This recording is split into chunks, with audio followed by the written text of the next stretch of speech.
Yikes, this is really bad. We got some more information on the upcoming Marvel's box office. And, well, this one is a little bit better. It's still 50% lower than Captain Marvel. And this is, of course, a sequel to that movie. So it's going to be a disaster if it ends up being this big of a flop. Now, this is actually more in line with what I said it's probably going to make, because the number that was being kicked around before was really bad. It was like 40 million, some low number. This is saying it'll probably make about 80 million. I honestly think it's going to make probably 100 million, maybe even 125 million its first weekend. Maybe I'll be wrong. Maybe this is what it will actually be. These are usually pretty damn close, these estimates. My prediction for this movie is that it's going to have an okay opening weekend, and then after that, it's going to completely fall off a cliff. The second weekend, third weekend, fourth weekend, it's going to get worse and worse and worse and worse. Because there's kind of a history of all of these super Marvel movie fans going out the first weekend. They all go and see it, and unless it's good, they don't go see it again.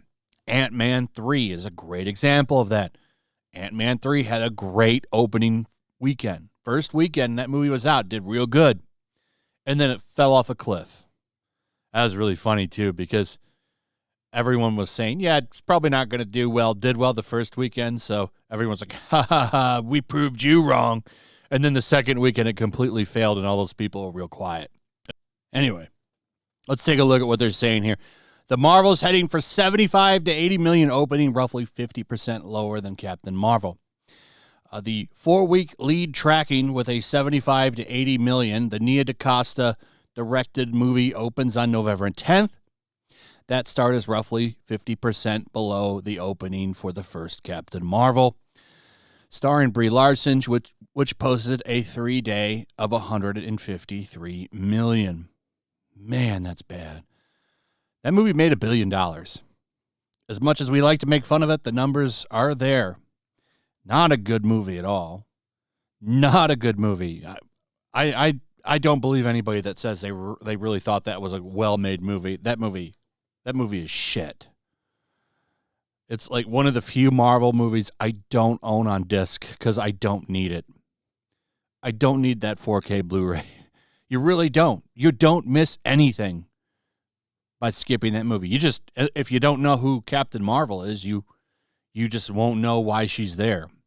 But I don't think you really need to see that movie to know, because what is it? She's in the beginning a little bit, and then she's at the end of Endgame. So this projection is down from long lead tracking 90 million figure 2 weeks ago. That figure from box office analytics firm Curum. Why the fall off? Let's listen to their theory on this. This is interesting. Chiefly, let's be honest, as we've overwritten, it doesn't help to have a tent pole out there during a strike, sans its cast shouting from the cliffs. There's been no San Diego or NYC Comic-Con push of any kind for this movie or strutting on social due to the strike. Yeah, that's the thing. I would argue that this is going to help the movie. Because what have you seen? Like, when they could talk about it, the girl playing Miss Marvel talked about how all of them bonded together because there's no zippers in the front for their costumes. Like, it would have been nothing but white people are trash. This movie's not made for misogynistic men. This movie's going to teach people about feminism. And I'm spitballing here, but like, it would be nothing but woke talking points left and right, because there's a history of this, especially with Brie Larson. She literally signed up for the MCU because she wanted a soapbox. Here's the quote, by the way. Just did a quick search on Google and found it. While promoting Captain Marvel, Larson claimed Captain Marvel was her form of activism. She told In Style, "The movie was the biggest and best opportunity I could have ever asked for. It was like my superpower. This could be my form of activism, doing a film that can play all over the world and be in more places than I can be physically." Literally wanted to use the movie so that she could pursue her agenda. So she would have been saying whatever she wanted. Maybe we could have learned about climate change while the movie was running. What sells the movie isn't the stars running their mouths. What sells the movie is a good trailer. And if it's a sequel, the hype from the first one should do it. There is no hype from the first Captain Marvel because nobody really likes that movie. That's why nobody's excited for this movie. In fact, nobody gives a shit. And this is supposed to be like an Avengers level event because they gave Miss Marvel her own show and they gave Monica Rambeau, whatever they're calling her, I think they're going to call her Photon in this movie. They gave her a big arc in WandaVision. So this is supposed to be like Thor, Iron Man, and Captain America meeting for the first time. And no one sees it like this. No one cares about these characters. I'm sorry. Nobody cares about these characters. And then even the whole angle of this movie is about women fighting women. Everybody's a woman in this movie. Even Samuel L. Jackson. They spent that entire Secret Invasion show turning him into a woman. So just a group of women fighting women. I'm sure that's exactly what audiences want. Who will they blame when this fails? You? The strike? I don't know. It'll be fun to talk about. So there's more. Let's listen. So they can't be there. So there's no strutting from the stars. Others critique that the campaign was launched later than Marvel campaigns that went out pre-pandemic, which would typically drop 12 weeks in advance. Also, some sources are telling us that audiences aren't connecting the Captain Marvel IP to the other two characters in the franchise, which starred in Miss Marvel and WandaVision, because nobody watched either of those shows. I think a lot of people watched WandaVision, but WandaVision started off kind of interesting to me, but what that was turned a lot of people off. A lot of people were like, what the hell is this? I think WandaVision had a big drop-off. And then we know that Miss Marvel was the least watched show out of all of the Disney Plus shows.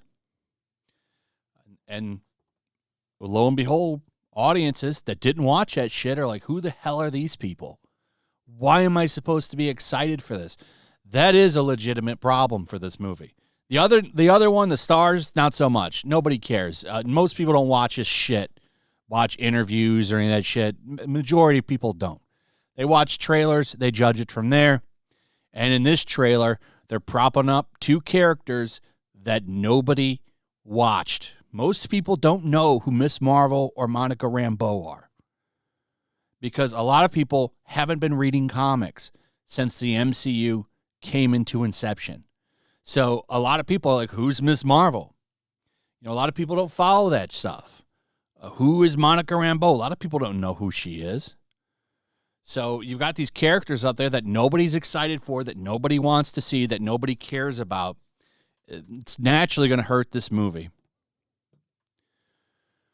We're told The Marvels is well below the top performing MCU titles among men under 35 and much closer to Ant-Man in the demo. Current comps are also against Thor, Black Adam, and The Flash.